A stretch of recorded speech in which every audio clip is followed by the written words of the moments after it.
বর্ষাকাল শুরু হতে চলেছে। এই বর্ষার সময়ে বানরেরা নিজের গৃহে নিজেদের পরিবারকে রক্ষা করার কাজে ব্যস্ত থাকে। শুধু এই কারণেই আমাদের বানর সৈন্যদের মনে আশঙ্কা সৃষ্টি হয়েছে। প্রভু, আপনি নিশ্চিন্ত থাকুন, আমরা সবাই আপনার নাম নিয়ে সামনে এগোব। কি বলেন মহারাজ সুগ্রীব? অবশ্যই আমরা পিছিয়ে যাব না শ্রীরাম। আমরা সবাই কি প্রস্তুত এগিয়ে যাওয়ার জন্য?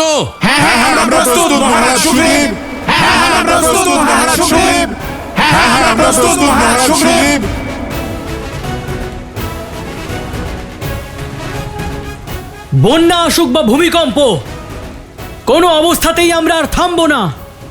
দাদা, এবার যাই হয়ে যাক না কেন, আমরা বৌঠানকে খুঁজে বের করবই। লক্ষণ,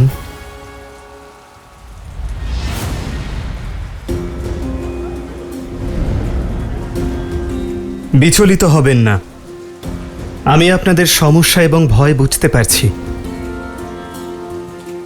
এই বৃষ্টিতে এগিয়ে যাওয়া আমাদের সকলের জন্যই খুবই কঠিন হবে। সেই জন্য আমরা সীতার খোঁজ বৃষ্টি শেষ হওয়ার পরেই করব।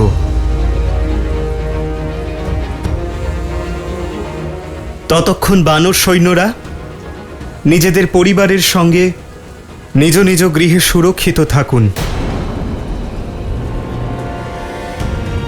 মহারাজ সুগ্রীব, আপনি কিষ্কিন্ধা ফিরে যান আপনার পরিবারের কাছে। আপনি একজন রাজা মিত্র, আর একজন রাজার ধর্ম যে শত্রু হোক বা প্রকৃতি আসন্ন বিপদের সম্মুখে বলপূর্বক রুখে দাঁড়ান। আমার যাত্রা বর্ষা ঋতু শেষ হলেই শুরু হবে।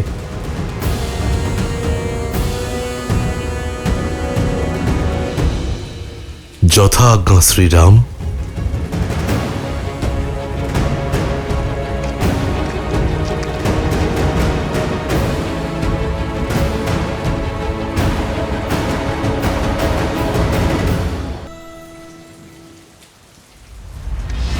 এই তুমি কি বললে দাদা?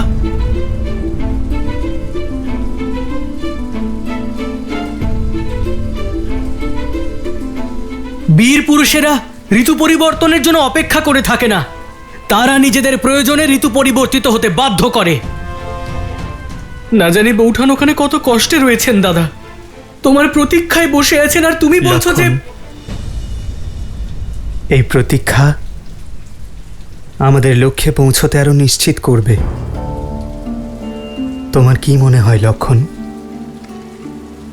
এই সংসারে সীতার জন্য চিন্তা আমার থেকে বেশি কেউ করবে? এই ব্রহ্মাণ্ডে সীতার বিচ্ছেদের যন্ত্রণা আমার থেকে বেশি কারোর হবে? আমি সারাক্ষণ সীতার কথাই ভাবি লক্ষণ। যদি এক মুহূর্তের জন্য আমার মনে সীতাকে হারানোর ভাবনা আসে, তাহলে আমার সীতাকে স্মরণ করে এই রাম প্রাণ ত্যাগ করবে লক্ষণ।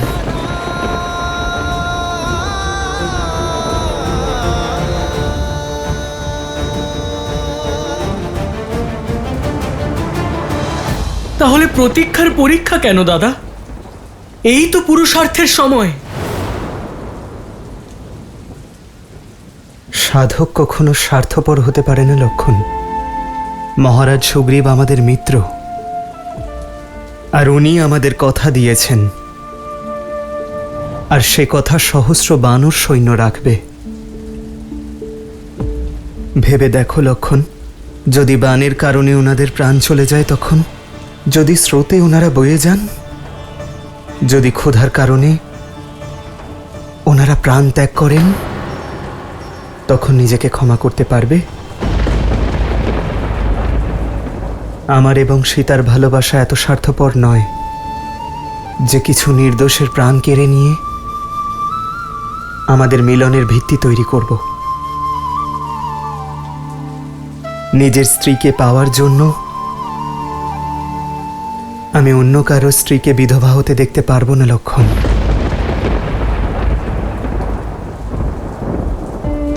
বিচ্ছেদের যে যন্ত্রণা আমি সহ্য করছি, আমার কারণে সে যন্ত্রণা অন্য কেউ ভোগ করুক, এই লাঞ্ছনা আমি সহ্য করতে পারবো না লক্ষণ। আপনার করুণা মহান প্রভু। অন্য বানরেরা থাক, কিন্তু আমাকে আটকাবেন না। আপনি আমাকে একটা সুযোগ দিন প্রভু। মাতা সীতাকে একা খোঁজার একটা সুযোগ দিন প্রভু। হনুমান, তোমার আমার প্রতি সমর্পণ আমার ব্যাকুল মনকে শান্ত করে। যে কেউ আছে যে আমি এবং লক্ষণ ছাড়া সীতাকে খুঁজতে ব্যাকুল। কিন্তু এই যুদ্ধ তুমি একা লড়তে পারবে না হনুমান। আমাদের সংগঠিত সৈন্যের প্রয়োজন পড়বে। মুষ্টি যখন বন্ধ হয় তখনই শক্তিশালী হয়। ঐক্যের শক্তিকে বোঝো। সময় কঠিন, কিন্তু এই কঠিন সময়ের সম্মুখীন আমাদের একসঙ্গে হতে হবে। একজন প্রকৃত নায়ক সেই, যিনি সকলকে একসঙ্গে নিয়ে এগিয়ে যান। সেই জন্য প্রতীক্ষা করো হনুমান।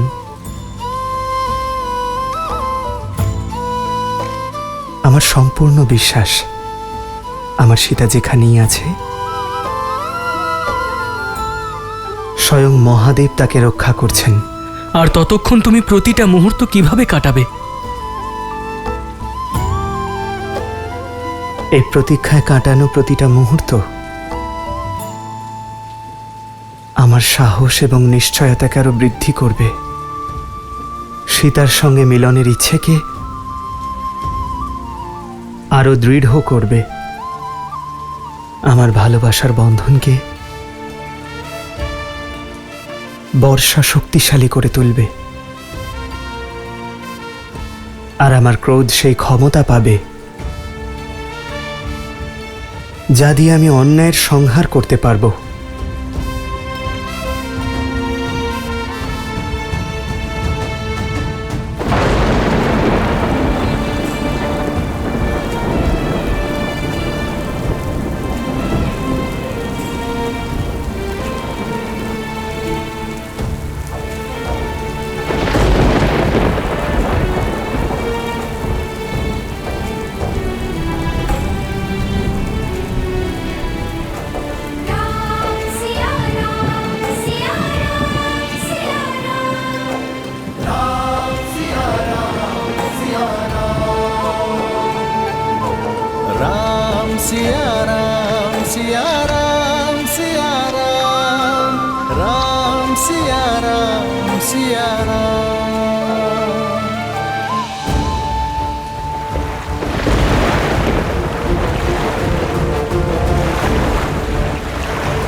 নাও, খেয়ে নাও।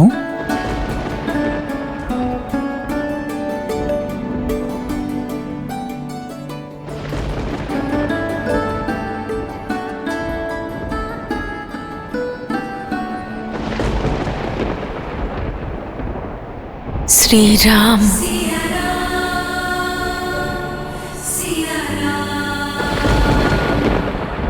रूठे से लगते सांसों के धागे, भीगे ये नैना सोए न जागे। सिया राम, सिया राम, सिया राम, सिया राम, सिया राम, सिया राम, सिया राम।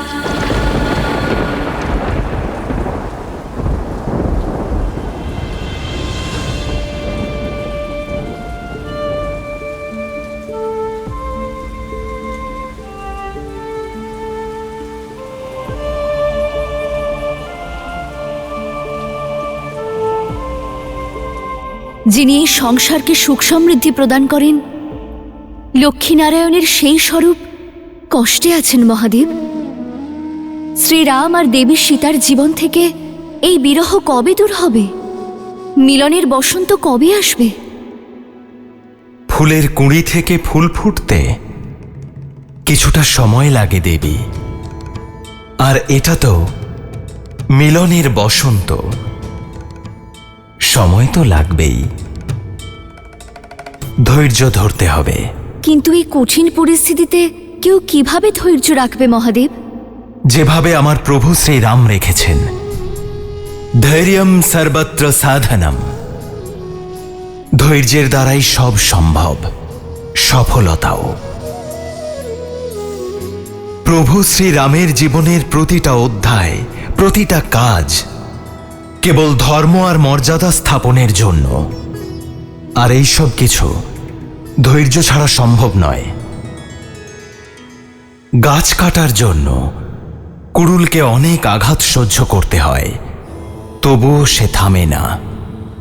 ঠিক সেভাবেই যে মানুষ প্রতিকূল পরিস্থিতির সম্মুখীন হলে পিছিয়ে যায়, যে বাধার সম্মুখীন হলে তার ধৈর্য ত্যাগ করে, সফলতা সে কখনোই পাবে না। একজন নায়কের সবচেয়ে বড় শক্তি হল তার আশা, তার ধৈর্য। আর এটা যে ধৈর্য আর বিশ্বাসেরই পরীক্ষা, যেখানে একদিকে শ্রীরাম ভয়ঙ্কর পরিস্থিতির সম্মুখীন হয়েও তার ধৈর্য ত্যাগ করেননি, সেখানে অন্যদিকে শ্রীরামের প্রতি দেবী সীতার বিশ্বাস দিনে দিনে বেড়েই চলেছে। আর যখন ধৈর্য আর বিশ্বাসের এই জুটি সামনে আসবে, তখন স্বয়ং নিয়তিও তার পথ পরিবর্তন করতে বাধ্য হবে। এই 4 মাস আর কি দেবী? আমি সমুদ্র মন্থনে উৎপন্ন বিষ আমি একবারই পান করেছিলাম, কিন্তু আমার প্রভু শ্রীরাম এই বিরহ নামক বিষ পান প্রতি মুহূর্ত, প্রতিদিন, প্রতিটা সময় করে চলেছেন।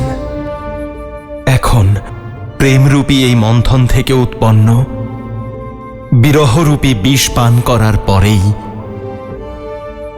মিলনের অমৃত পাবেন প্রভু শ্রীরাম। বর্ষা ঋতুর এই মেঘ সরে যাওয়ার পর দেবী সীতাকে খুঁজে পাওয়ার পথ প্রশস্ত হবে, তাই না? যা সহজ হবে তা প্রভু শ্রীরামের যাত্রা হতে পারে না।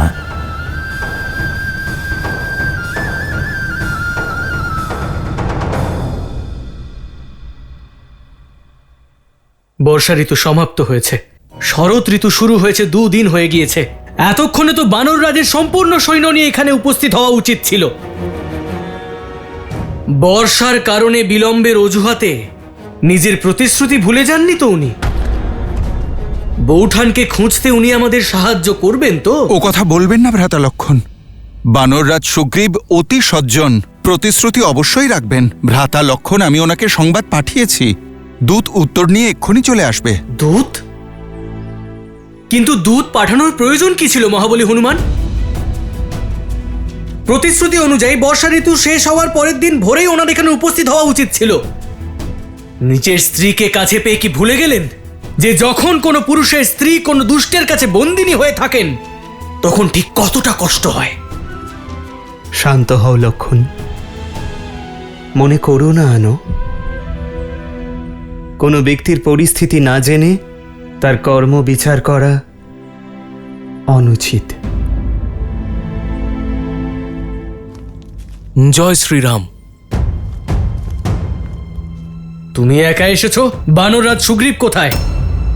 বানররাজ সুগ্রীব কি উত্তর দিলেন?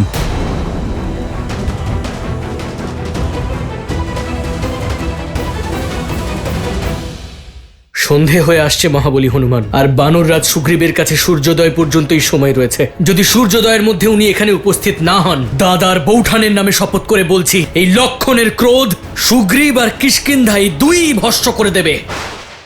উত্তর তো তখন আনবো যখন আমি সংবাদ পৌঁছাতে পারতাম। আমি কিষ্কিন্ধায় বানররাজের সাক্ষাতের অপেক্ষা করছিলাম, কিন্তু উনি আমার সঙ্গে সাক্ষাৎই করেননি। সাক্ষাৎই করেননি?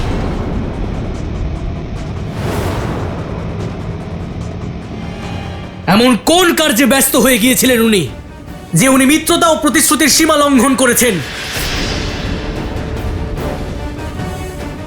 কথাটা সত্য দাদা, ভয় না দেখালে কার্যসিদ্ধি হয় না।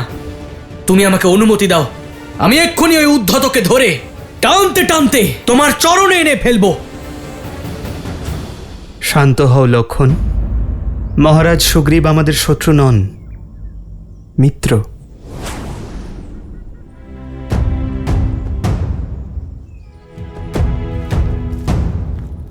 অধৈর্য হয়ে অনুচিত সিদ্ধান্ত নেওয়া উচিত নয়।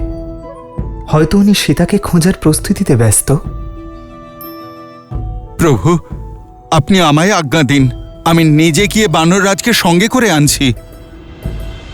সন্ধে হয়ে আসছে মহাবলী হনুমান, আর বানররাজ সুগ্রীবের কাছে সূর্যোদয় পর্যন্তই সময় রয়েছে। যদি সূর্যোদয়ের মধ্যে উনি এখানে উপস্থিত না হন, দাদার বৌঠানের নামে শপথ করে বলছি, এই লক্ষণের ক্রোধ সুগ্রীব আর কিষ্কিন্ধাই দুই ভস্ম করে দেবে। ভ্রাতা লক্ষণ, ধৈর্য ধরুন। হনুমান থাকতে সব শুভই হবে। হ্যাঁ লক্ষণ, সর্বপ্রথম ব্যক্তিকে বোঝা উচিত সে কোনো সমস্যায় থাকতে পারে। হনুমান, তুমি গিয়ে ওনাকে সংবাদ দাও, আমরা ওনার অপেক্ষা করছি। যথাজ্ঞা প্রভু।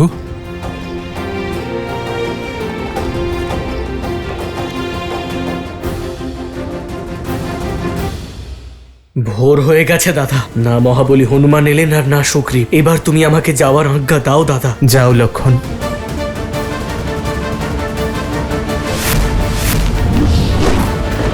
সুগ্রীব! देखी मन ही महु किन्ह प्रणामा, बैठी ही बीती जाते निसी जामा। শ্রীরাম। कृस तनु शीस जटाइक बेनी, जप हृदय रघुपति गुण श्रेणी।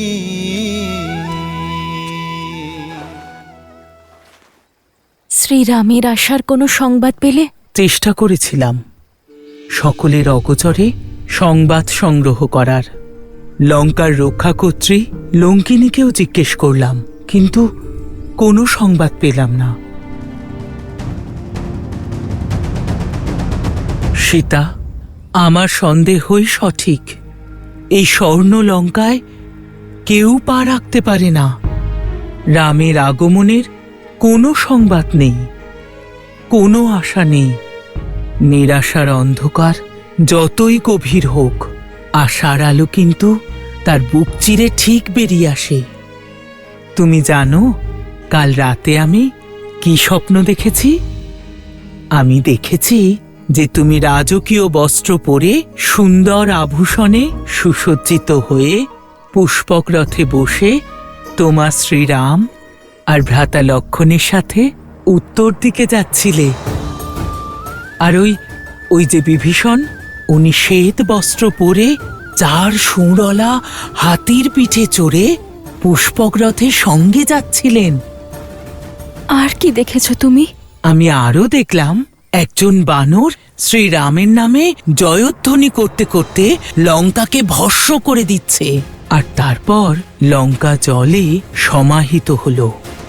মহাদেবের ইচ্ছায় তোমার এই স্বপ্ন যেন অতি শীঘ্র সত্যি হয়, যাতে আমি আমার শ্রীরাম আর লক্ষণ ভ্রাতার সঙ্গে অযোধ্যায় ফিরতে পারি। ধন্যবাদ ত্রিজটা, তুমি আমার আশাকে আবার জাগিয়ে তুললে। শ্রীরামের আগমনের প্রদীপ পুনরায় প্রজ্বলিত করলে।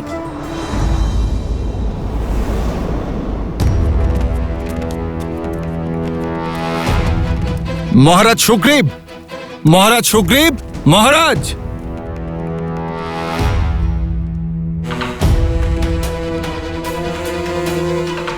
মহারাজ সুগ্রীব কোথায়?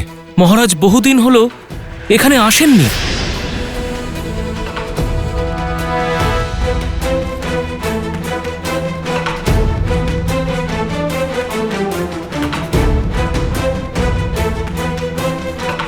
ক্ষমা করে দিও দাদা, কিন্তু আমার মনে একটি আশঙ্কা রয়েছে। বলো। মহাবলী হনুমানও একজন বানর, তাহলে উনি বানর রাজ সুগ্রীবের বিরুদ্ধে গিয়ে আমাদের পক্ষ কেন নেবেন?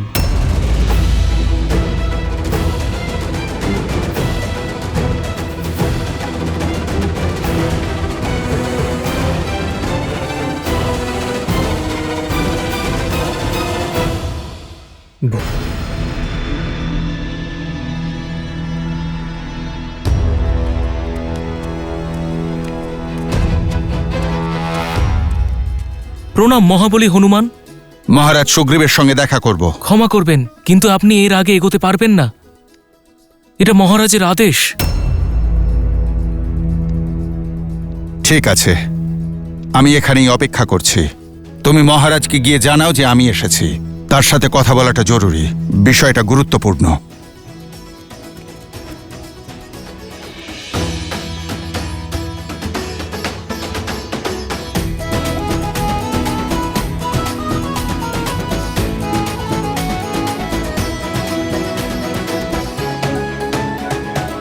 প্রণাম মহারাজ, মহাবলী হনুমান আপনার জন্য অপেক্ষা করছেন।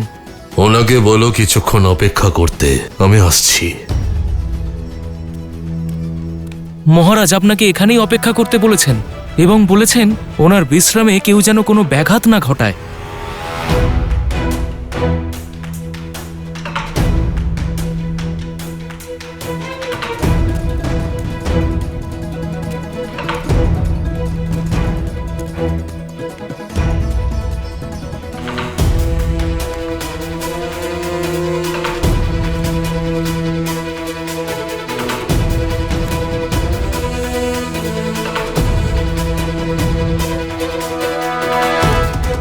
ভোর থেকে সন্ধে হতে চলল দাদা, এখনো মহাবলী হনুমান সুগ্রীবকে সঙ্গে নিয়ে ফিরে এলেন না। হনুমানের প্রেম নিশ্ছল, সমর্পণ নিষ্পাপ লক্ষণ। আমার সম্পূর্ণ বিশ্বাস যে ও মিত্র সুগ্রীবকে নিয়ে অবশ্যই ফিরবে।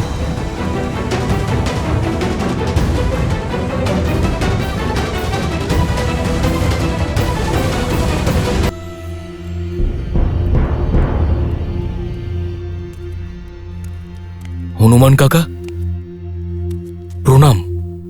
আপনি এখন এখানে, আর আপনাকে এত চিন্তিত লাগছে কেন? মহারাজ সুগ্রীবকে প্রভু শ্রীরামকে দেয়া প্রতিশ্রুতি স্মরণ করাতে এসেছি। দীর্ঘক্ষণ অপেক্ষা করছি আমি, কিন্তু মহারাজ সুগ্রীব এখনো ব্যস্ত। কে? কাকা আপনাকে অপেক্ষা করিয়েছেন? এ তো অনুচিত। আমি এখনই কি ওনার সঙ্গে কথা বলছি? না অঙ্গদ, এই মুহূর্তে তোমার ভিতরে যাওয়া উচিত হবে না। মহারাজ এক্ষুনি আসবেন, আমি এখানেই অপেক্ষা করছি। তুমি যাও।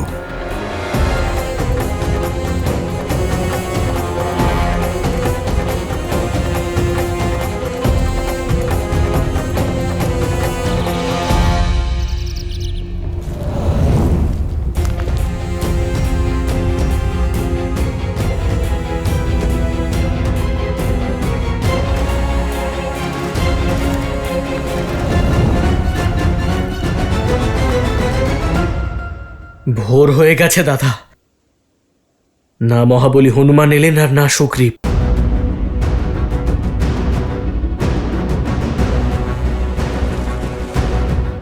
এবার তুমি আমাকে যাওয়ার আজ্ঞা দাও দাদা। ওঠো লক্ষণ, তোমাকে যাওয়ার অনুমতি দিলাম, কিন্তু মনে রেখো সর্বপ্রথম প্রেম এবং বিশ্বাসের সাহায্য নেওয়াই উচিত পথ। ক্রোধাগ্নি অন্যের সঙ্গে অনেক সময় নিজেকেও দাহ করে।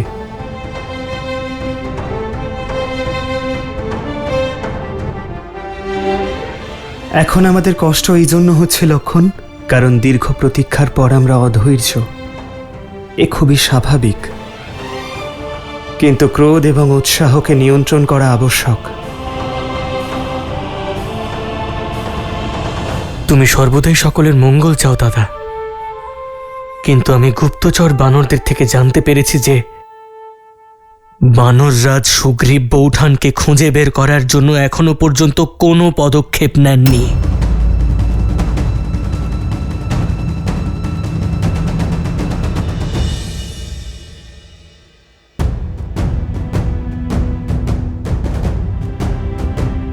তুমি কষ্ট পেও না,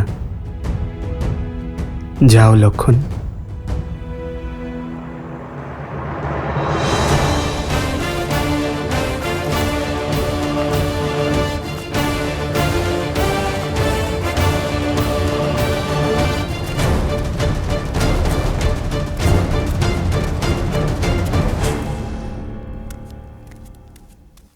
মহারাজ,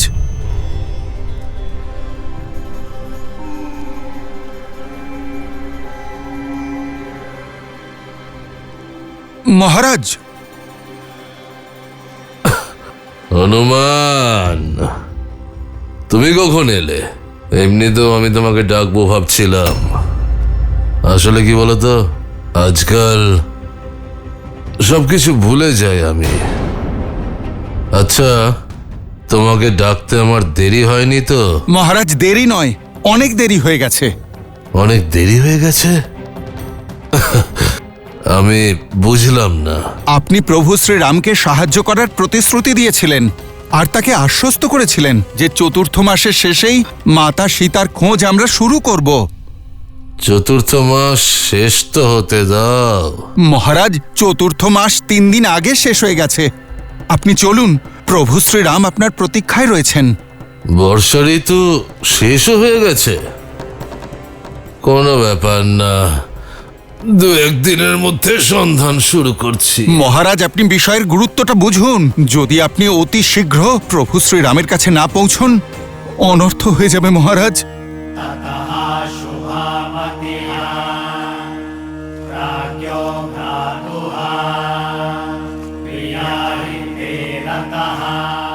সুগ্রীব, কোথায় তুমি?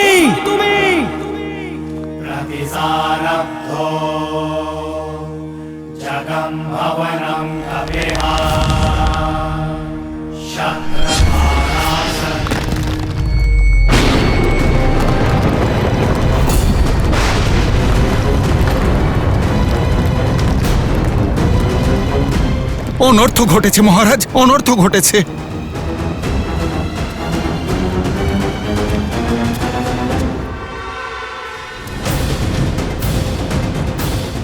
বানররাজ সুগ্রীব! ভ্রাতা লক্ষণ,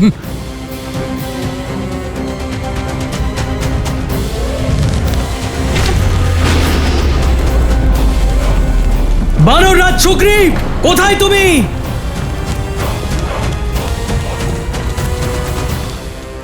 ভ্রাতা লক্ষণের ক্রোধ তো শেষনাগের মতো। যদি তার ক্রোধের সম্মুখে কেউ আসে তাহলে না, কিন্তু একজন আছেন যার সম্মুখে মর্যাদা আর সম্মানের জন্য ভ্রাতা লক্ষণের ক্রোধ শান্ত হতে পারে। মহারাজ, আপনি এখানেই অপেক্ষা করুন, আমি এক্ষুনি আসছি।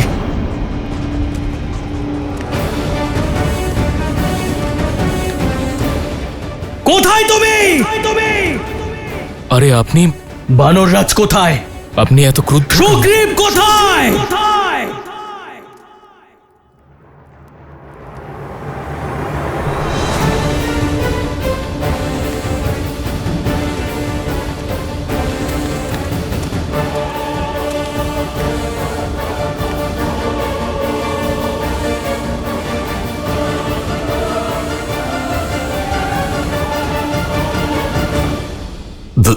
দশরথ নন্দন লক্ষণ, আপনাকে স্বাগত।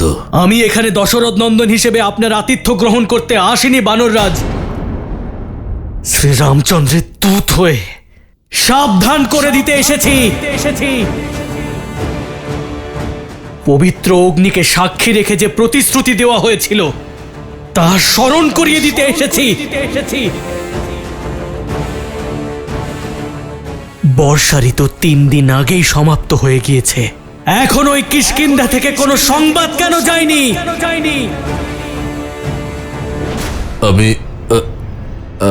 আমি চিন্তা করছিলাম যে আগামীর প্রস্তুতি কিভাবে করা যায়। তোমার আগামীর প্রস্তুতির গন্ধ তো এই অবধি আসছে বানররাজ। যেই নিজের স্বার্থ সিদ্ধি হয়ে গিয়েছে, তুমি নিজের দেওয়া প্রতিশ্রুতির থেকে মুখ ফিরিয়ে নিয়েছো। এই রাজ সুখ, সংসার সুখ আর ভোগ বিলাসে এতটাই ডুবে গিয়েছো তুমি যে আমার দাদা শ্রী রামচন্দ্রকে দেওয়া প্রতিশ্রুতি মনে নেই তোমার। ভুলে যেও না বানররাজ, তোমার প্রাণ, এই সিংহাসন আর যেটুকু সম্মান অবশিষ্ট রয়েছে সেই সব যদি তোমার কাছে থেকে থাকে তাহলে তা শুধু আমার দাদা শ্রী রামের জন্যই আছে। যদি আমার দাদা একটা তীরেই বনে বনে পালিয়ে বেড়ানো এক বানরকে কিষ্কিন্ধার মহারাজ বানাতে পারেন, তাহলে দ্বিতীয় তীর দিয়ে তার প্রাণও হরণ করতে পারেন উনি। আমাকে ক্ষমা করে দিন ভ্রাতা লক্ষণ, আমাকে ক্ষমা করে দিন। তুমি কিছুতেই এটা ভেবো না যে আমার দাদা তোমার সাহায্যের আশায় আছেন। শ্রীরামচন্দ্র হলেন সেই শক্তি যিনি চাইলেই ওই রাবণ সহ ওর সমস্ত রাক্ষস সেনাকে একাই নিশ্চিহ্ন করে দিতে পারেন। আমার বৌঠানকে খোঁজার জন্য আমরা 2 ভাই যথেষ্ট বানররাজ। যদি আমার দাদা আদেশ না দিতেন তাহলে আমার দাদাকে দেওয়া প্রতিশ্রুতির অবহেলা করা আর ওনাকে কষ্ট দেওয়ার শাস্তি স্বরূপ এতক্ষণে আমি নিশ্চিহ্ন করে দিতাম তোমাকে।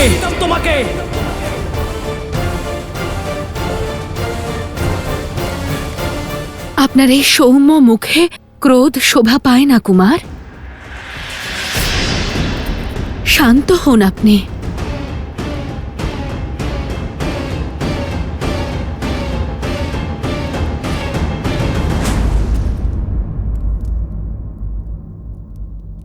প্রণাম দেবী তারা।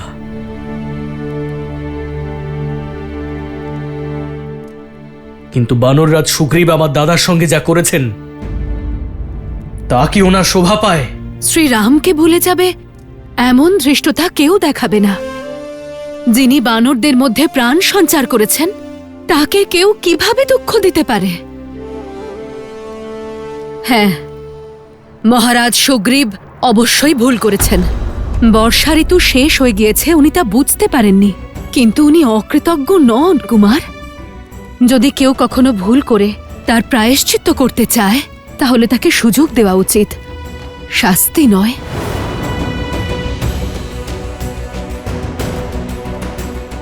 আমাকে ক্ষমা করুন ভ্রাতা লক্ষণ, আমাকে ক্ষমা করে দিন। ক্ষমা সে করে যার প্রতি অপরাধ করা হয়ে থাকে। দাদাকে দেওয়া প্রতিশ্রুতি ভঙ্গ করেছ, তাই ক্ষমাও দাদার কাছে গিয়েই চাও।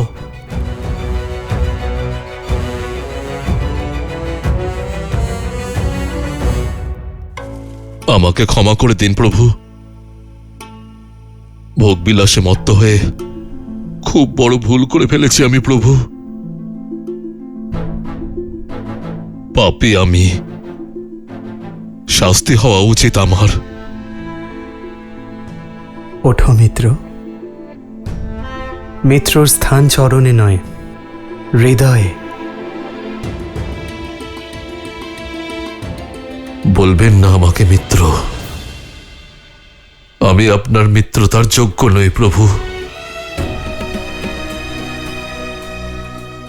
পবিত্র অগ্নিকে সাক্ষী রেখে মাতা সীতাকে খোঁজার প্রতিশ্রুতি দিয়েছিলাম আমি, আর আমি সেটাও ভুলে গেলাম।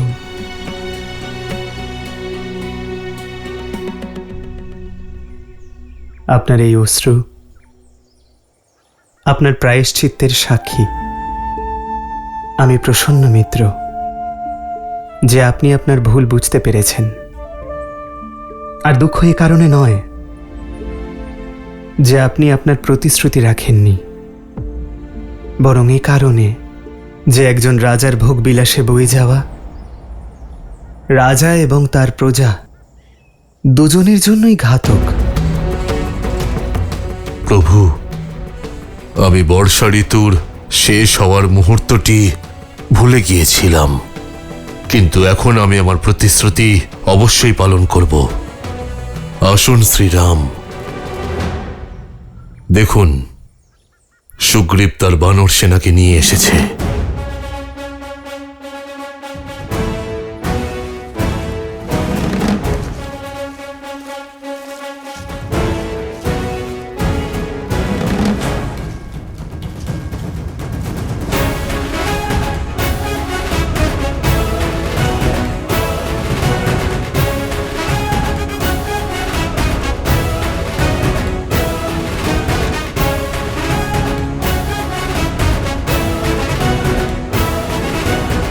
এই বানরদের মহাসাগর আপনাকে সাহায্য করার জন্য প্রস্তুত প্রভু। ওরা মাতা সীতাকে খোঁজার সম্পূর্ণ প্রচেষ্টা করবে।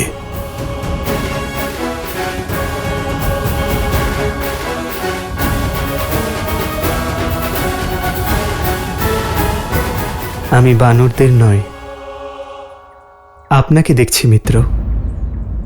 আজ আপনার বাণী এবং শৈলীতে সেই বিশ্বাস, সেই উৎসাহ নেই যা বর্ষার আগে দেখেছিলাম।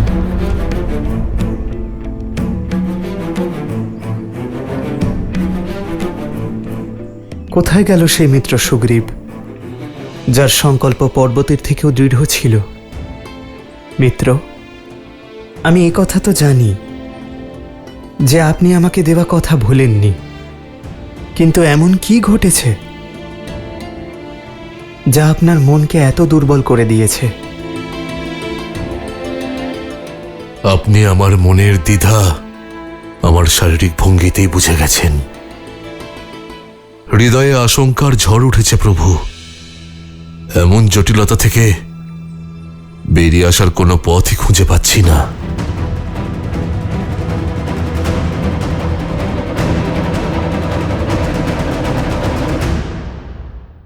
আমরা হলাম বানর প্রজাতি, আর যার বিরুদ্ধে দাঁড়িয়ে আছি সে হলো 10 দিকের প্রভু লঙ্কেশ রাবণ, যার দাস হলো স্বয়ং কাল আর নবগ্রহ। যদি আমরা মাতা সীতাকে খুঁজেও পাই, রাবণের সম্মুখীন কিভাবে হব? স্পষ্ট করে বলুন মিত্র। বর্ষা ঋতুর সূত্রপাতে আমি অনেক বানরের সঙ্গে আলোচনা করেছিলাম, আর অনুভব করেছিলাম কোথাও না কোথাও সবার হৃদয়ে একটা ভয়, একটা অবিশ্বাস রয়েছে। মানে বলতে চাইছি, আমরা হলাম বানর প্রজাতি, আর যার বিরুদ্ধে দাঁড়িয়ে আছি সে হলো 10 দিকের প্রভু লঙ্কেশ রাবণ, যার দাস স্বয়ং কাল আর নবগ্রহ।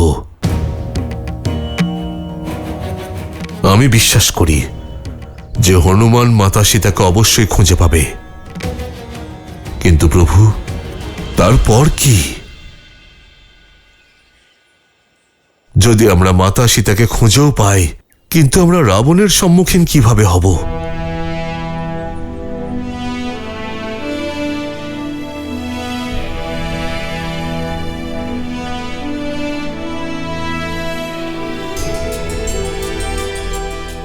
আপনারাও কি একই কারণে ভীত?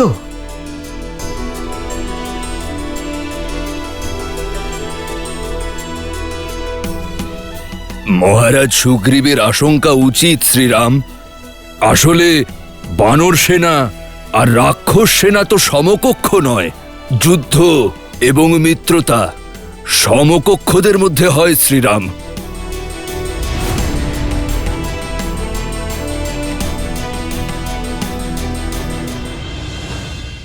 যারা শক্তিতে সমকক্ষ তাদের মধ্যে কখনো যুদ্ধ হয় না।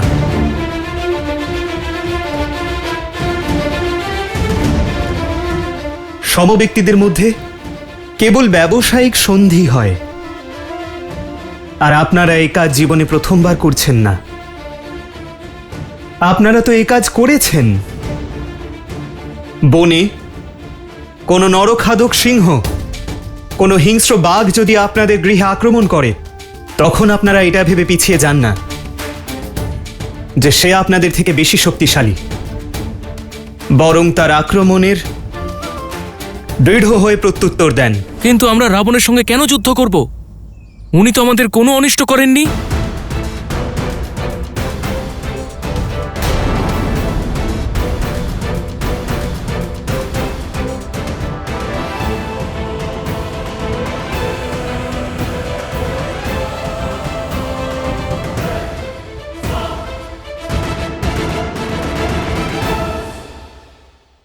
আমরা এবার সীতা মাতাকে সন্ধানের যাত্রা শুরু করছি।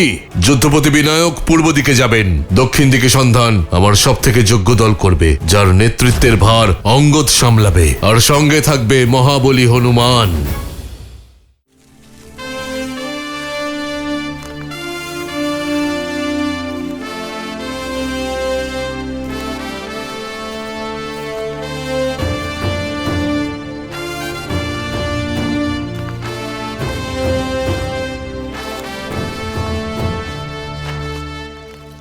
সর্প দংশন করার পূর্বে সতর্ক করে না। রাবণ বনের সেই অগ্নি যে আজ আমার গৃহদাহ করেছে, আর একদিন আপনার করবে। বর্ষা ঋতুর পূর্বে আমরা অন্ন এবং ভোজন সঞ্চয় করি, স্বয়ংকে আসন্ন সংকট থেকে রক্ষা করার জন্য। আর ভবিষ্যতের সব থেকে বড় সংকট হল রাবণ, পাপের সেই আগ্নেয়গিরি যা কেবল যুদ্ধ করেই ঠান্ডা করা যেতে পারে। এ কারণে নয় যে রাবণ সীতাকে হরণ করেছে, বরং এ কারণে যে ভবিষ্যতে কেউ তার শক্তি প্রয়োগ করে আপনাদের মাতা, আপনাদের স্ত্রী বা আপনার কন্যাকে হরণ না করতে পারে। যুদ্ধ ঘৃণা বা শত্রুতার জন্য করা হয়, কিন্তু এই যুদ্ধ করা উচিত প্রেমের কারণে, মিত্রতার জন্য। সংযুক্ত হন এই সৈন্যতে। নর এবং বানর একত্রে পাপের সেই লঙ্কাকে ধ্বংস করতে পারে। আর প্রমাণ করুন যে বানরেরা কেবল বৃক্ষ চড়তেই নয়, বরং সীতাকে খুঁজতে, সমগ্র আর্যবর্তের অংশ হতে এবং অধর্মকে নাশ করতেও সক্ষম। রাবণের কাছে যদি অসীম ক্ষমতা থাকে, তাহলে আপনাদের গতি ও বুদ্ধিও কিছু কম নয়। আপনাদের কাছে সেই দৃঢ়তা আছে যা না প্রকৃতির কোনো বাধা আটকাতে পারে, আর না শত্রুর ভয়। আপনাদের কাছে আপনাদের মিত্র আছে, আপনাদের সখা রাম আছে। এবার বলুন, আপনারা দেবেন আমার সঙ্গ?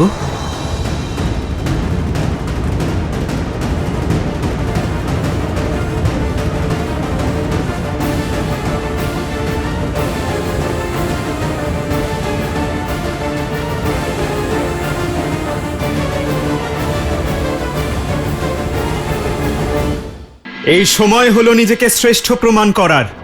সেই সংসারের সম্মুখে যারা আপনাদের হীন মনে করে, মর্কট বলে,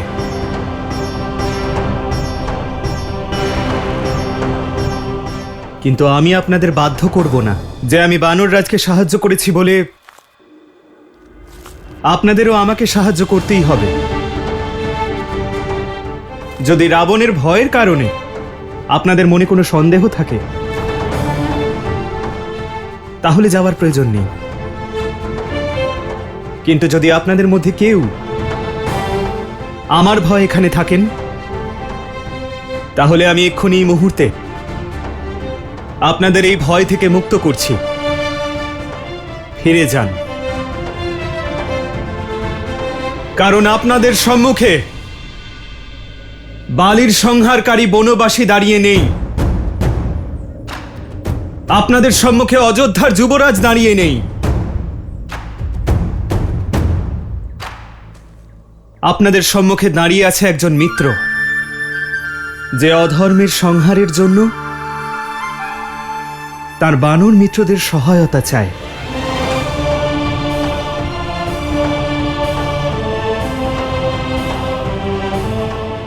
এই যুদ্ধে,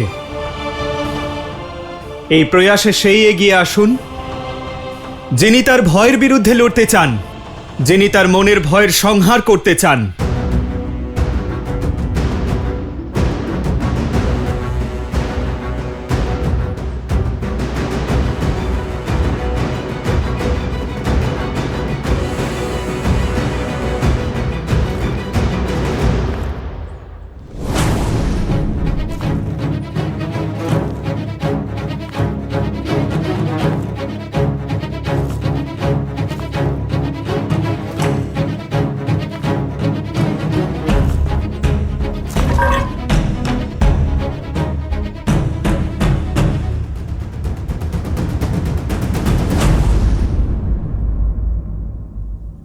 আমি আপনার সঙ্গে আছি।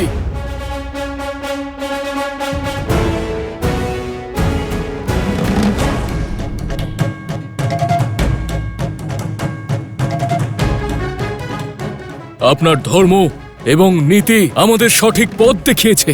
আপনার বীরত্বের কাহিনী আমাদের সাহসী করেছে।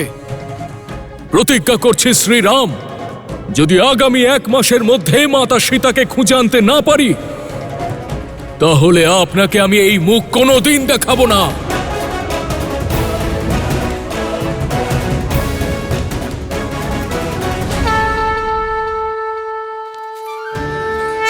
হ্যাঁ শ্রীরাম, আমিও আপনার সঙ্গে আছি। আমিও আপনার সঙ্গে আছি প্রভু। আমরা সবাই আপনার সঙ্গে আছি প্রভু। আমরা সবাই আপনার সঙ্গে আছি। আপনার কথায় আমাদের মনের সকল ভয়, সকল সন্দেহের অবসান হয়েছে। আমরা সবাই আপনার সঙ্গে আছি। আমরা সবাই আপনার সঙ্গে আছি শ্রীরাম। তাহলে সেই ভীত বনে লুকিয়ে থাকা বানরদের বিলুপ্তি ঘটল। বলুন আপনারা কারা? কি আপনাদের পরিচয়? ভয়ের কাছে আমরা ভয়ঙ্কর। আমরা হলাম রামের রুদ্র। আমরা শঙ্কর। আমরা হলাম রামের রুদ্র।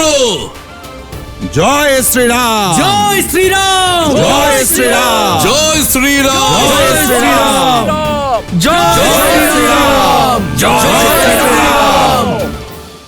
আমরা এবার সীতা মাতাকে সন্ধানের যাত্রা শুরু করছি। যুদ্ধপতি বিনোদ, আপনি আপনার দলের নেতৃত্ব দিয়ে পূর্ব দিকে যাবেন। পথে যত বানর সৈনিক পাবেন সবাইকে আমার আদেশ দেবেন তারা যেন এই মহাযুদ্ধে সম্মিলিত হয়, আর তাদের প্রশিক্ষণের জন্য এখানে পাঠাবেন। আমি আমার কর্ম নিষ্ঠার সঙ্গে পালন করব। আজ্ঞা দিন প্রভু। জয় শ্রীরাম, জয় শ্রীরাম। মহাবলী অচিষ্মল আর অজিরমল, আপনারা 2 ভাই পশ্চিম দিকগামী দলের নেতৃত্ব দেবেন। জয় শ্রীরাম, জয় শ্রীরাম। মহাবলী বর্ষল, আপনি আপনার দল নিয়ে উত্তর দিকে যাবেন। জয় শ্রীরাম। কিন্তু মহারাজ সুগ্রীব, রাবণ সীতাকে হরণ করে উত্তরে নিয়ে যায়নি মনে হয়, কারণ অযোধ্যা তো উত্তরেই। এ হলো রাবণের মতো মায়াবী রাক্ষসের কপট লীলা, যার শুরু আর শেষ আমাদের ভাবনার অতীত। আমাদের প্রত্যেকটা দিক খুব ভালো করে খুঁজে দেখতে হবে।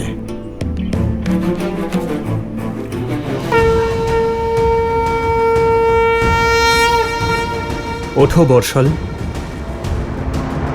তুমি যখন উত্তরের দিকে যাবে তখন আমার ভ্রাতা ভরতের সংবাদ অবশ্যই এনো।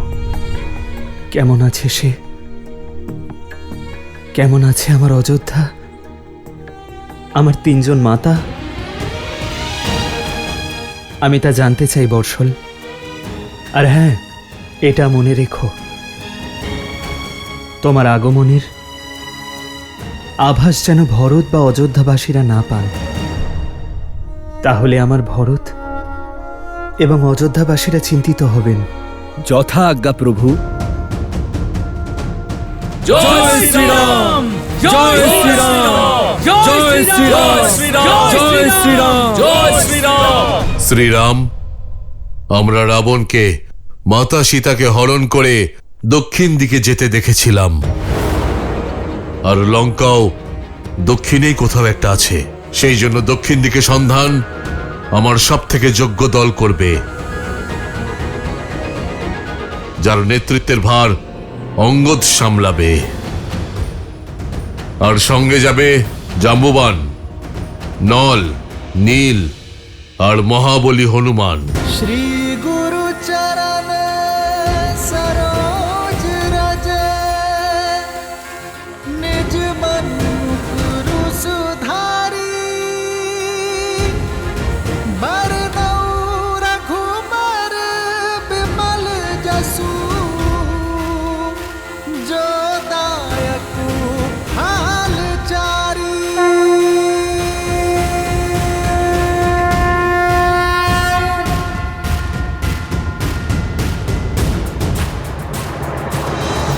হনুমান, তোমার স্পর্শ করা মাত্রই তোমার দৃঢ়তার আভাস পেয়েছি আমি।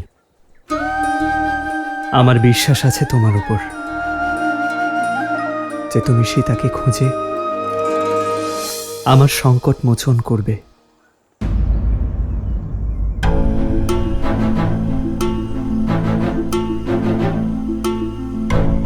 সূর্যের মতো তেজস্বী হনুমানের মুখে চিন্তার ছায়া কেন? প্রভু, হয়তো এটাই আপনাকে আমার শেষ প্রণাম।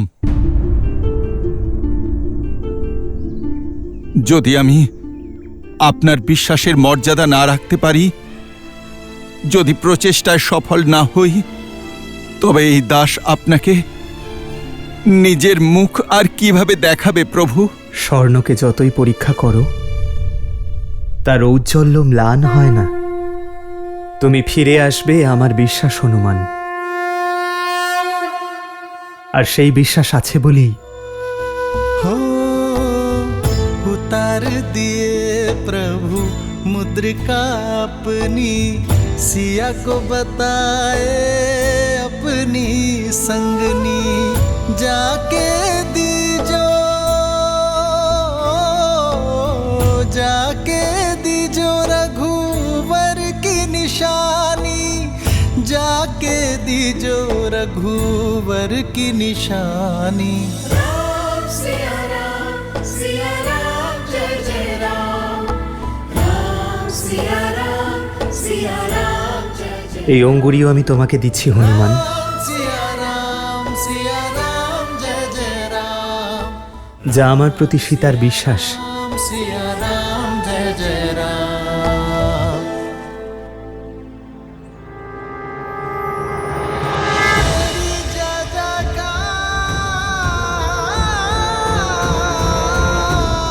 सिया राम की जय जयकार। যখন সীতাকে দেখবে, তখন এই অঙ্গুরীও তাকে দিও হনুমান। আর তাকে বলো, সাক্ষাতের ব্যাকুলতায় আমিও উদ্গ্রীব হয়ে আছি। যেমন করে সীতার চোখ থেকে বিরহের অশ্রু অনবরত বয়ে চলেছে, সেভাবেই রামের অশ্রুও বাঁধ মানছে না।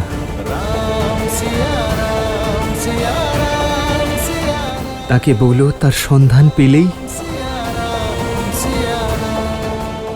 রাম এক মুহূর্ত বিলম্ব করবে না।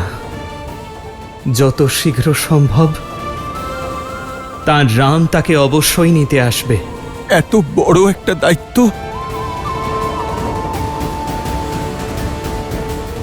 দায়িত্ববোধ আমাদের আরো স্বাবলম্বী করে তোলে হনুমান, আর বিশ্বাসের দ্বারাই আমাদের প্রচেষ্টা সফল হয়। তোমাকে ফিরতে হবে হনুমান, সীতার সংবাদ নিয়ে, কারণ এই যাত্রা কেবল সীতার সন্ধানের জন্য নয়, তোমার আত্মানুসন্ধানের জন্যেও।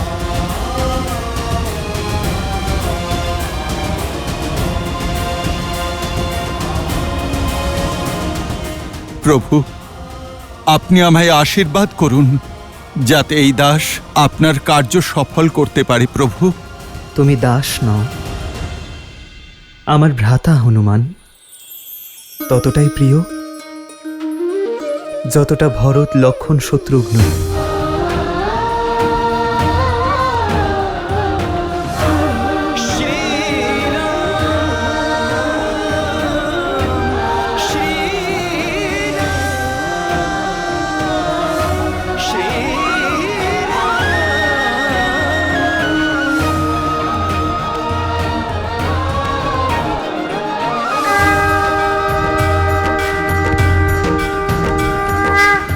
জয় শ্রীরাম, জয় শ্রীরাম, জয় শ্রীরাম, জয় শ্রীরাম, জয় শ্রীরাম, জয় শ্রীরাম, জয় শ্রীরাম, জয় শ্রীরাম, জয় শ্রীরাম, জয় শ্রীরাম, জয় শ্রীরাম। লঙ্কায় ভক্তি করতে হলে কেবল আমাকে করতে হবে। রাবণ রাজ্যে সঠিক সেটাই যেটা রাবণ বলবে, রাবণ করবে। রাবণের বিরুদ্ধে যে মাথা তুলতে চাইবে, মৃত্যুই তার একমাত্র পরিণাম। ভয়ঙ্কর আর প্রতিকূল পরিস্থিতিতেও অত্যন্ত ধৈর্যের সঙ্গে শান্তি, সতর্কতা আর কঠোর মনোভাব নিয়ে কিভাবে এগিয়ে যাওয়া যায় তা প্রভু রামের কাছ থেকেই শিখতে হবে।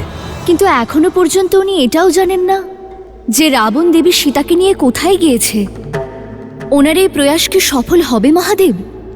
দেবী, মানুষ যদি কোনো একটা সিদ্ধান্তকে তার জীবনের লক্ষ্য, একমাত্র উদ্দেশ্য করে ফেলে, তা সংকল্প মনে করে যদি হৃদয়ে গ্রহণ করে, তাহলে কে আছে তাকে তার লক্ষ্য থেকে লক্ষ্যচ্যুত করতে পারবে? শ্রীরামও সেটাই করছেন। এখন তার জীবনের একটাই উদ্দেশ্য, দেবী সীতাকে পুনরায় লাভ করা। আর মানুষের সিদ্ধান্ত যখন দৃঢ় হয়, তখন নর নারায়ণ হয়ে ওঠেন। আর কথাতেই আছে চেষ্টা আর বিশ্বাস। একদিকে রয়েছে শ্রীরামের চেষ্টা, আর অন্যদিকে আছে দেবী সীতার অটল বিশ্বাস যে তাঁর শ্রীরাম আসবেন, অবশ্যই আসবেন।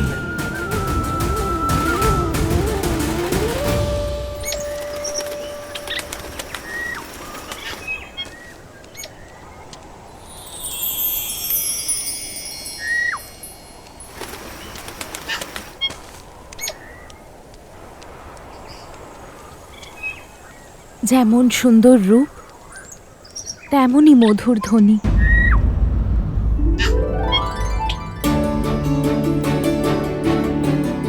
এমন পক্ষী আমি আগে কখনো দেখিনি।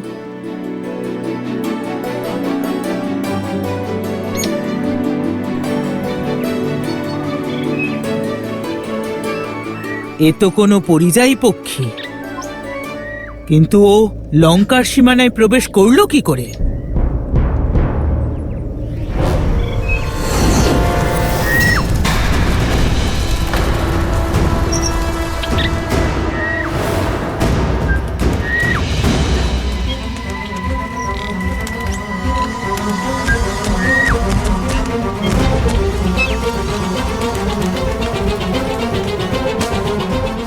এক নির্দোষ পক্ষীর প্রাণ কে কেড়ে নিল?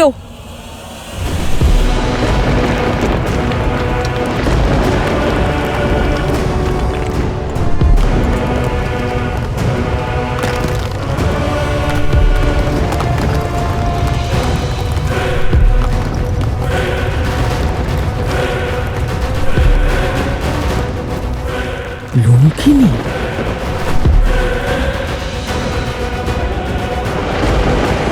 লঙ্কার রক্ষা করতে লঙ্কিনীও। ওর দৃষ্টি এড়িয়ে একটা ধূলিকণাও লঙ্কায় প্রবেশ করতে পারে না। মৃত্যুর অন্য নাম, ভয়ের প্রতিরূপ হলো লঙ্কিনী।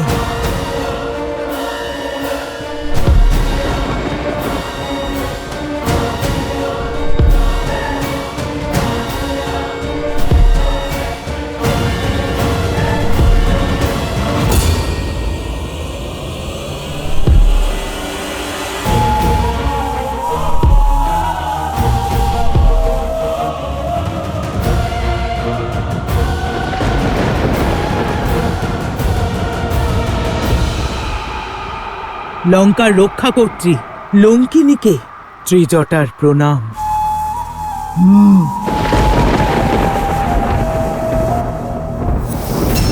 তুমি সীতা আমার সঙ্গে চলো।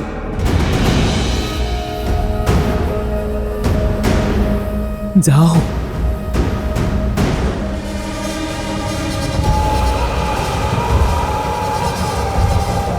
মনে রেখো, আমি দ্বিতীয়বার বলি না।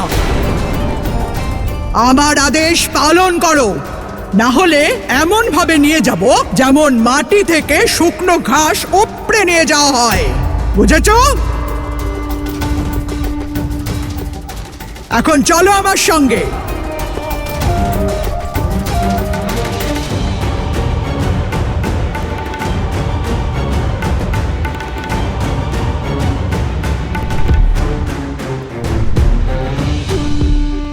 লঙ্কিনী এখন আবার সীতাকে কোথায় নিয়ে যাচ্ছে?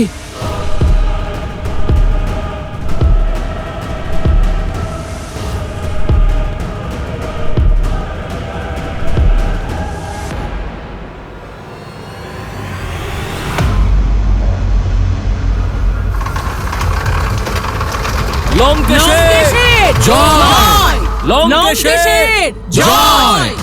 দশাননের জয়! দশাননের জয়! দশাননের জয়! লঙ্কেশের জয়! দশাননের জয়! দশাননের জয়! লঙ্কেশের জয়! দশাননের জয়! লঙ্কেশের জয়! দশাননের জয়! লঙ্কেশের জয়! লঙ্কেশের জয়! লঙ্কেশের জয়!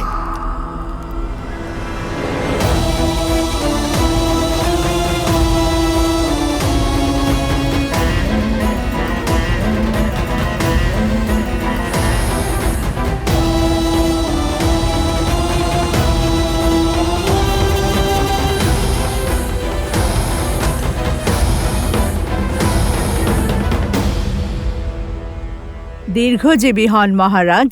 আপনি এই বৃদ্ধাকে ধন দান করেছেন। আপনার কৃপায় এই বৃদ্ধা নতুন জীবন পেয়েছে।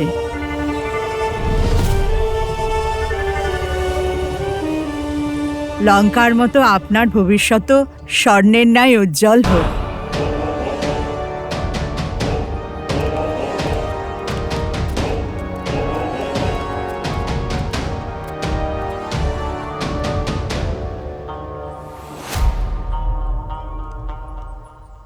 আপনি শুধু আমাদের মহারাজ নন, আমাদের ভগবান। আমার সন্তানকে শক্তি আর সুখী জীবনের আশীর্বাদ করুন প্রভু। আপনি দয়া করে আমাদের পুত্রের নামকরণ করুন প্রভু।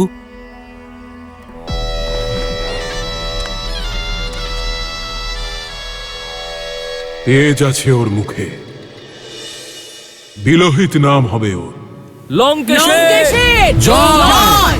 লঙ্কেশের জয়! দশাননের জয়! দশাননের জয়! দশাননের জয়! লঙ্কেশের জয়! দশাননের জয়! দশাননের জয়!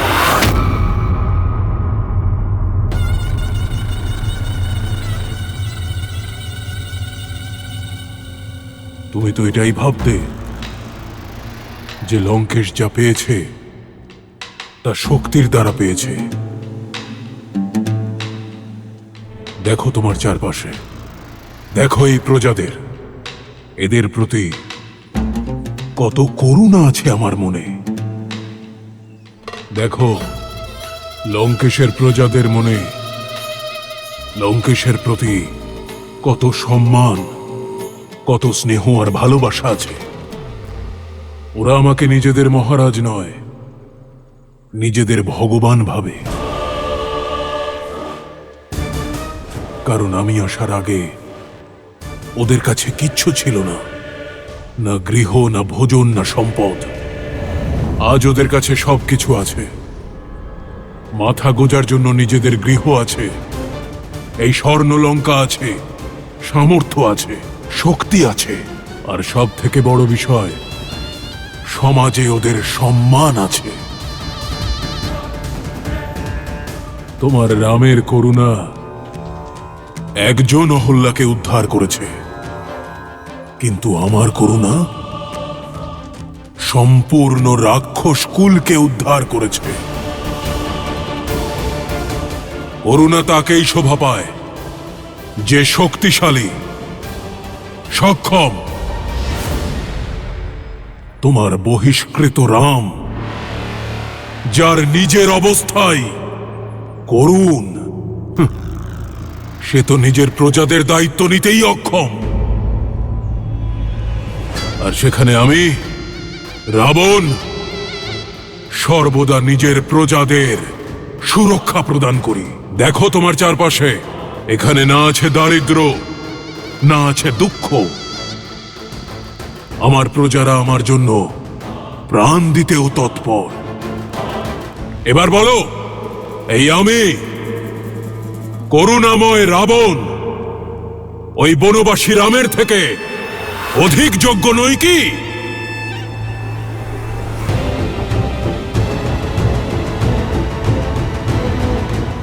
তোমায় দেখে আমার করুণা হয় রাবণ। শক্তি আর জ্ঞানের আলো থাকা সত্ত্বেও অন্ধকারে আচ্ছন্ন তুমি।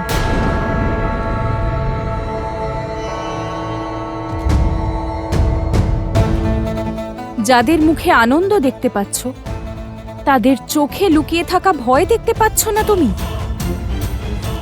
যে উচ্ছ্বাসকে প্রজাদের জয়ধ্বনি ভাবছ তুমি, তার পিছনে লুকিয়ে থাকা ভয় দেখতে পাচ্ছ না? ভগবান তিনি নন যিনি দরিদ্রের রাজা, বরং তিনি যে দরিদ্রের বন্ধু। ভগবান তিনি নন যার প্রজারা তার সামনে ভয়ে মাথা নত করে, বরং সম্মানে নত জানু হয়। ভগবান তিনি নন যিনি নিজের দান গণনা করেন, বরং তিনি যিনি কোনো প্রতিদানের আশা করেন না। যিনি প্রজাদের মধ্যে ভয় নয়, বরং কিছু করে দেখানোর উৎসাহ সঞ্চার করেন। তিনি হলেন আমার শ্রীরাম। রঘুবংশের সম্মান বজায় রাখতে রাজধর্ম ত্যাগ করে যিনি বনবাস বেছে নিয়েছেন।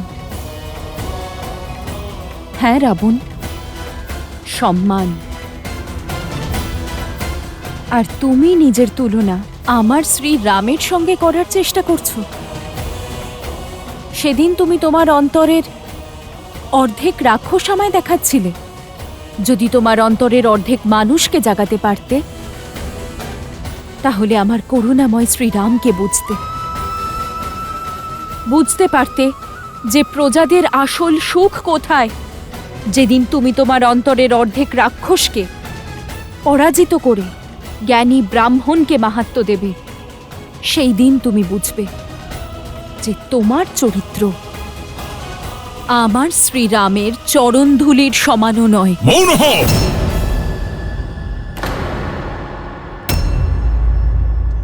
কেবল দেবতাদের ভাষাই জানো তুমি। চোখ আছে, কিন্তু রাবণের মহানুভবতা দেখতে পাও না।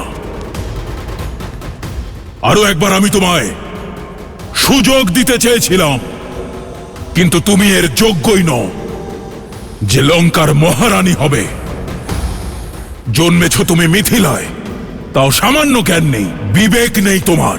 তুমি কোনো রাজকুলে জন্ম নেওয়ার যোগ্যই নও। অযোধ্যার রানী কেন, তুমি তো কারোর দাসী হওয়ার যোগ্যও নও। মূর্খ তুমি। ক্ষমা করবেন ভ্রাতা,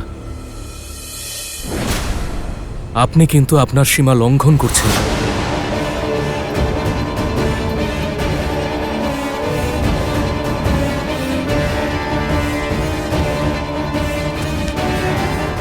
কি বললে তুমি?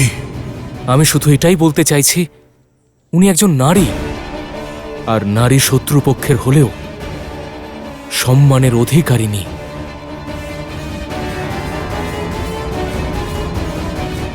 তাহলে এখন সম্মান আর অপমানের জ্ঞান আমায় এক তুচ্ছ বিষ্ণু ভক্তের থেকে লাভ করতে হবে। দেখো রাবণ, ভক্তি থেকে শক্তি জাগ্রত হয়েছে, তাও তোমার পরিবারের সদস্যের মনে। ভাবো, যদি এই ভক্তি প্রজাদের মনে সঞ্চারিত হয়, তখন কি হবে রাবণ? ভক্তি তো লঙ্কায় কেবল আমার হবে। রাবণ রাজ্যে উচিত সেটাই, নীতি সেটাই, ধর্ম সেটাই যা রাবণ বলবে, যা রাবণ করবে।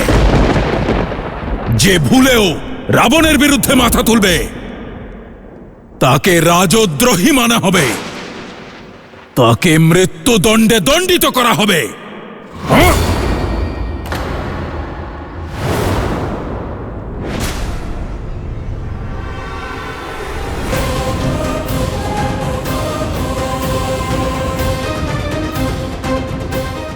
না পিতা,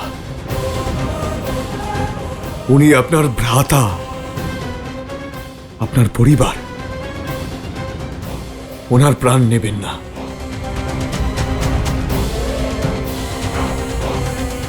সেদিন যদি তোমায় ছেড়ে দিতাম ওই সুউচ্চ পর্বত শিখর থেকে, তাহলে আজকের দিনটা দেখতে হতো না। জীবিত থাকার অধিকার হারিয়ে ফেলেছে ও। তাহলে এটাই হলো লঙ্কার ধর্ম, লঙ্কেশের ন্যায়। রাবণের রাজ্য, যেখানে শুধুমাত্র রাবণের কথা উচিত, বাকি সব অনুচিত। আর যদি মন্ত্রী কোনো উপদেশ দেন, তাহলে তাকে বধ করা হয়। একটু আগেই তো তুমি করুণার কথা বলছিলে। আমার শ্রীরাম, যিনি তার ভ্রাতাদের জন্য, তার প্রজাদের জন্য প্রাণও দিতে পারেন, আর তুমি নিজের হাতে তোমার ভ্রাতার প্রাণ নিচ্ছ। এই তোমার করুণা? করুণার উৎস ধৈর্য থেকে হয় রাবণ। এক প্রকৃত শাসক তার প্রজাদের সঙ্গে নিয়ে চলেন, তাদের ভাবনাকে সম্মান করেন, তাদের হৃদয়, তাদের মন হরণ করেন, তাদের প্রাণ নয়। আর যাকে তুমি করুণা মনে করছো রাবণ, সেটা হলো সবার তোমার প্রতি ভয়।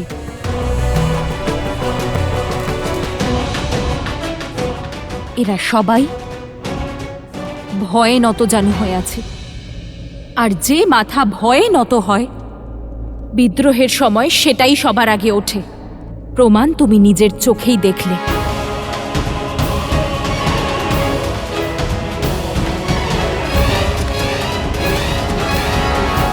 যেতে পারো তুমি, যাও।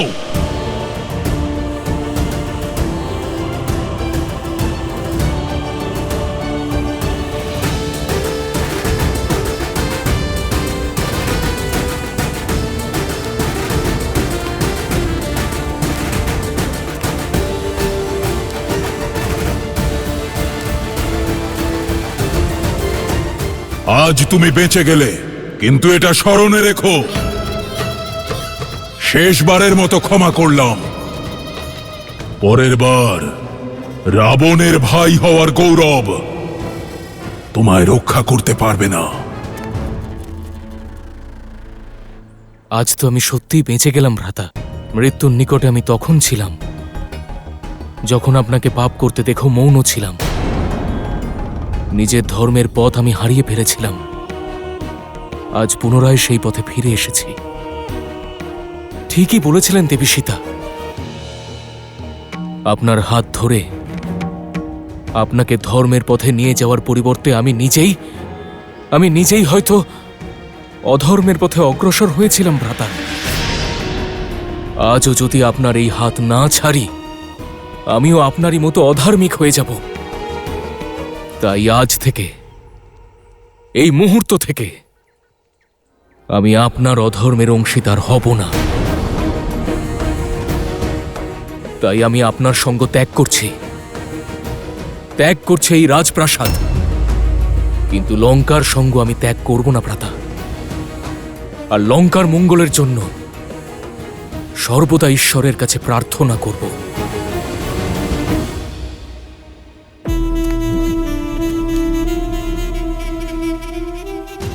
লঙ্কার লঙ্কেশের, তোমার প্রার্থনার আবশ্যকতা নেই। তোমার সঙ্গ না আমার কখনো প্রয়োজন ছিল, আর না পড়বে। রাবণ নিজেই যথেষ্ট। সে নিজের জীবনের উদ্দেশ্য স্পষ্টভাবে দেখতে পাচ্ছে। তুমি যদি যেতে চাও তাহলে যাও, চলে যাও।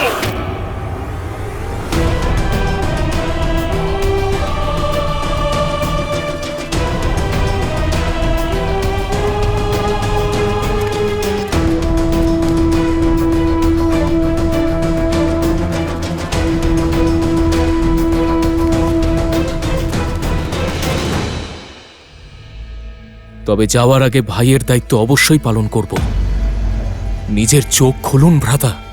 দেবী সীতার কথায় এটুকু তো বুঝতে পেরেছি যে রাম কোনো সাধারণ মানুষ নন। সময় থাকতে ওনার কাছে ক্ষমা চান, অন্যথা আপনার বিনাশ নিশ্চিত ভ্রাতা।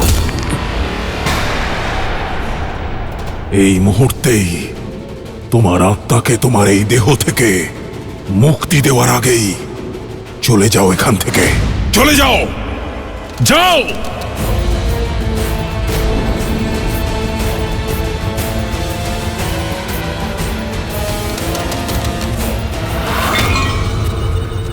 সত্য বলেছিলেন বিভীষণ যে রাবণের বিনাশ তার খোঁজে বেরিয়ে পড়েছেন। কিষ্কিন্ধা থেকে বেরিয়ে বানর দল দেবী সীতার খোঁজে চলেছেন।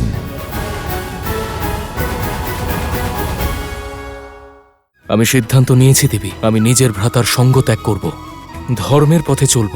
আমি প্রভু শ্রীরামকে ভক্তি করতে চাই দেবী, কিন্তু আমার মনে সন্দেহ জাগে উনি কি আমার ভক্তি গ্রহণ করবেন? ধর্ম থেকে বিমুখ হওয়ার জন্য আমায় ক্ষমা করবেন?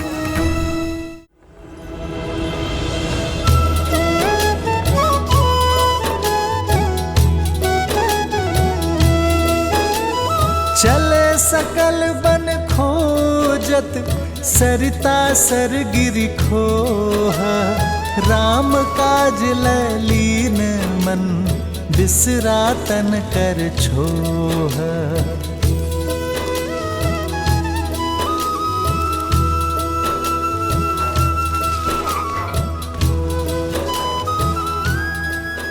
ওদিকে প্রভু শ্রীরাম ভাই লক্ষণের সঙ্গে ওখানে আসা বানরদের সাহস বাড়াচ্ছিলেন।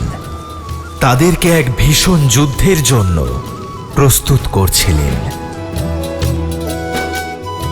কিষ্কিন্ধার সমস্ত নারীদের প্রেরণা যোগাচ্ছিলেন। তাদের নেতৃত্ব গুণ শিখিয়ে পারদর্শী করে তুলছিলেন, জ্ঞানের প্রদীপ জ্বালাচ্ছিলেন। নারীয়স্য সমাজস্য কুশল বাস্তুকারাস্তি, অর্থাৎ নারী সমাজের আদর্শ শিল্পী। যে কোনো সভ্যতা ততটাই মহান, ততটাই আদর্শ হতে পারে যতটা গুণবতী সেখানকার নারীরা হন। দেবী তারা, আপনার তো সকল বেদ ও গ্রন্থের জ্ঞান রয়েছে। কিষ্কিন্ধার নারীদের পথপ্রদর্শনের দায়িত্ব আপনাকেই নিতে হবে। আগামী প্রজন্মকে উদ্ধার করার পথ আপনাকেই প্রশস্ত করতে হবে দেবী।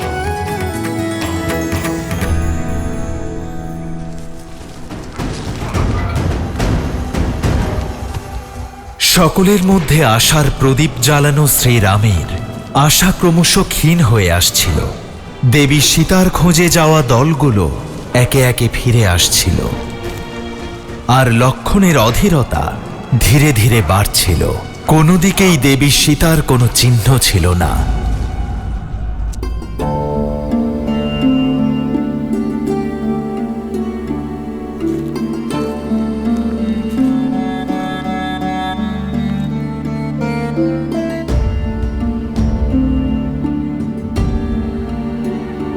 পূর্ব দিকে যাওয়া দলটিও ফিরে এসেছে দাদা, আর ওরাও ওখানে বৌঠান বা রাবণের কোনো চিহ্ন পায়নি। দাদা, তুমি নিরাশ হয়ে পড়ছো?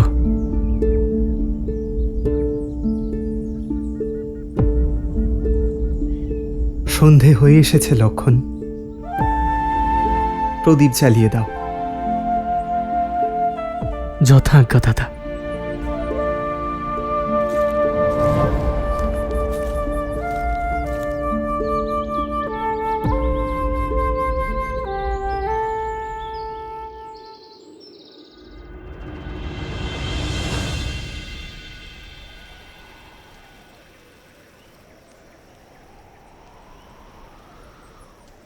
দেবী,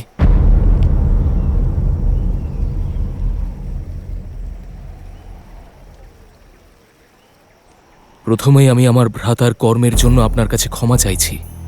অহংকার ওনার বুদ্ধির বিনাশ ঘটিয়েছে। আপনার কাছে শ্রীরামের বর্ণনা শুনে আমি বুঝতে পেরেছি ধর্মের যে পথে চলা আমার উদ্দেশ্য ছিল, ইচ্ছে ছিল, তার লক্ষ্য শুধুমাত্র শ্রীরাম। দেবী, আমার মন সর্বদাই নারায়ণের ভক্তিতে নিবিষ্ট থেকেছে, আর আজ আমি উপলব্ধি করেছি যে শ্রীরামই হলেন নারায়ণ, যিনি জগৎ কল্যাণের জন্য মনুষ্যরূপে এসেছেন। অহল্যার উদ্ধারকারী, তারকাকে মুক্তি প্রদানকারী সীতাপতি শ্রীরাম। আর উনি কোনো সাধারণ মানুষ হতেই পারেন না।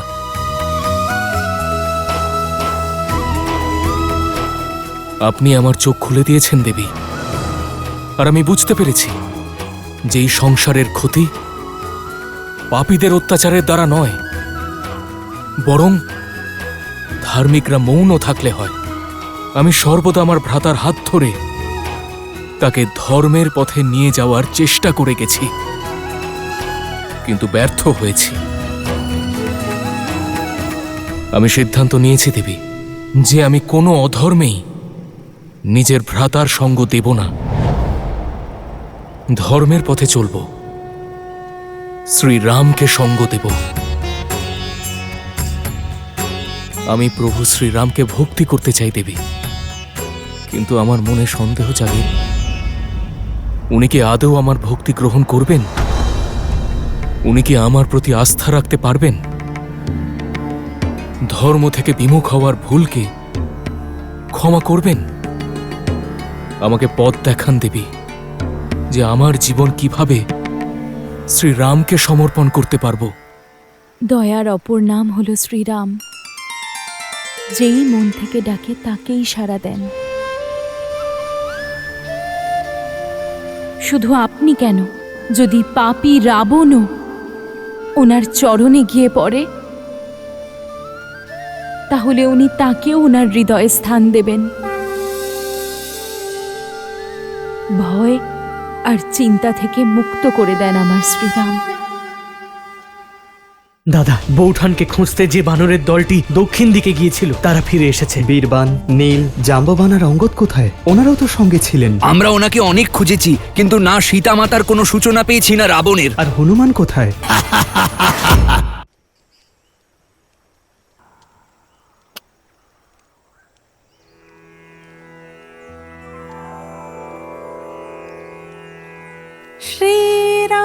श्रीरामचन्द्र कृपालो भजमन हरण भवभयदारुणम् नवकञ्जलोचन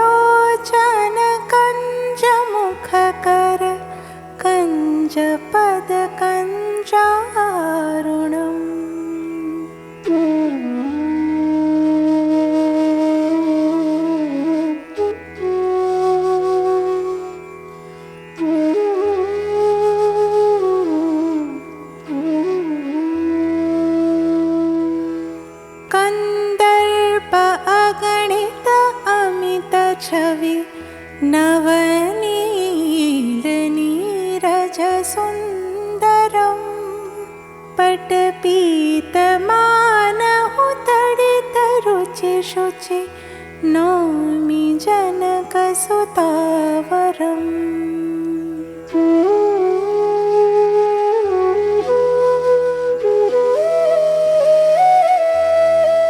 भजो दीनबन्धु दिनेश दानव दैत्यवंशनिकन्दनम् रघुनन्द आनन्द कन्द कौशल चन्द दशरथ नन्दनम्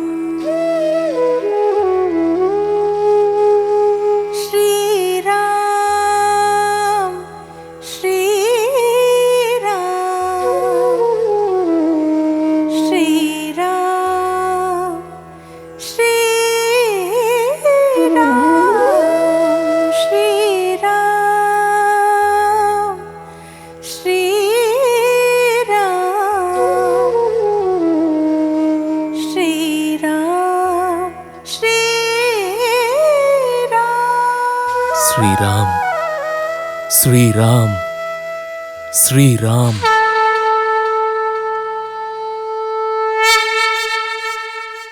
দাদা, বৌঠানকে খুঁজতে যে বানরের দলটি দক্ষিণ দিকে গিয়েছিল তারা ফিরে এসেছে। বীরবান, নল, নীল, জাম্ববান আর অঙ্গদ কোথায়? ওনারাও তো সঙ্গে ছিলেন। আমরা ওনাকে অনেক খুঁজেছি, কিন্তু না সীতা মাতার কোনো সূচনা পেয়েছি না রাবণের। আর হনুমান কোথায়?